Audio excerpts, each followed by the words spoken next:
ಕೌಟುಂಬಿಕ ಕಲಹದ ದ್ವೇಷಕ್ಕೆ ಗಂಡನ ಕೊಲೆಗೆ ಸುಪಾರಿ ಕೊಟ್ಟಿದ್ದ ಐನಾತಿ ಹೆಂಡತಿ ಸೇರಿ ಎಲ್ಲ ಆರೋಪಿಗಳನ್ನ ಬಂಧಿಸುವಲ್ಲಿ ನಂಜನಗೂಡು ಪೊಲೀಸರು ಯಶಸ್ವಿಯಾಗಿದ್ದಾರೆ. ಅಕ್ಟೋಬರ್ 26ರಂದು ಅಂಡುವಿನಹಳ್ಳಿ ಬಡಾವಣೆಯ ಮೂಡ ಲೇಔಟ್ ಪಕ್ಕದ ಟಾರ್ ರಸ್ತೆಯಲ್ಲಿ ರಾತ್ರಿ 7 ಗಂಟೆ ಸಮಯದಲ್ಲಿ ದ್ವಿಚಕ್ರ ವಾಹನವನ್ನ ಅಡ್ಡ ಹಾಕಿ ರಾಜೇಂದ್ರ ಎಂಬ ವ್ಯಕ್ತಿಗೆ ಚಾಕು ಇರಿದು ಕೊಲೆಗೆ ಯತ್ನ ಮಾಡಲಾಗಿತ್ತು. ಕಾರಿನಲ್ಲಿ ಬಂದಿದ್ದ ಆರೋಪಿಗಳು ಸಂಗೀತಾಳನ್ನ ತಳ್ಳಿ ರಾಜೇಂದ್ರಗೆ ಚಾಕು ಇರಿದು ಪರಾರಿಯಾಗಿದ್ರು. ಘಟನೆಗೆ ಸಂಬಂಧಿಸಿದಂತೆ ದೂರು ದಾಖಲಿಸಿಕೊಂಡ ಪೊಲೀಸರು ವಿಚಾರಣೆ ನಡೆಸಿದಾಗ ಅಸಲಿ ಬಣ್ಣ ಬಯಲಾಗಿದೆ.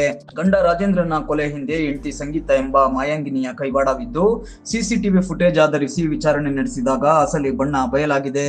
ತನ್ನ ತಮ್ಮನ ಜೊತೆ ಸೇರಿಕೊಂಡು ಸುಪಾರಿ ನೀಡಿ ಸ್ವಂತ ಗಂಡನನ್ನೇ ಮುಗಿಸಲು ಸ್ಕೆಚ್ ಹಾಕಿದ ಕ್ರಿಮಿನಲ್ ಐಡಿಯಾ ಬಟ ಬಯಲಾಗಿದ್ದು, ಸದ್ಯ ಸಂಗೀತ, ವಿಘ್ನೇಶ್, ಸಂಜಯ್ ಮತ್ತು ಒಬ್ಬ ಬಾಲ ಅಪರಾಧಿ ಸೇರಿ ಎಲ್ಲ ಆರೋಪಿಗಳು ಜೈಲಿನಲ್ಲಿ ಮುದ್ದೆ ಮುರಿಯುವಂತಾಗಿದೆ. ತೀವ್ರ ಕುತೂಹಲ ಮತ್ತು ಭಾರೀ ಚರ್ಚೆಗೆ ಕಾರಣವಾಗಿದ್ದ ಪ್ರಕರಣದ ಸತ್ಯಾಸತ್ಯತೆ ಭೇದಿಸಿದ ಪೊಲೀಸರ ತಂಡಕ್ಕೆ ಮೈಸೂರು ಜಿಲ್ಲಾ ಎಸ್ಪಿ ವಿಷ್ಣುವರ್ಧನ್ ಅಭಿನಂದಿಸಿದರು.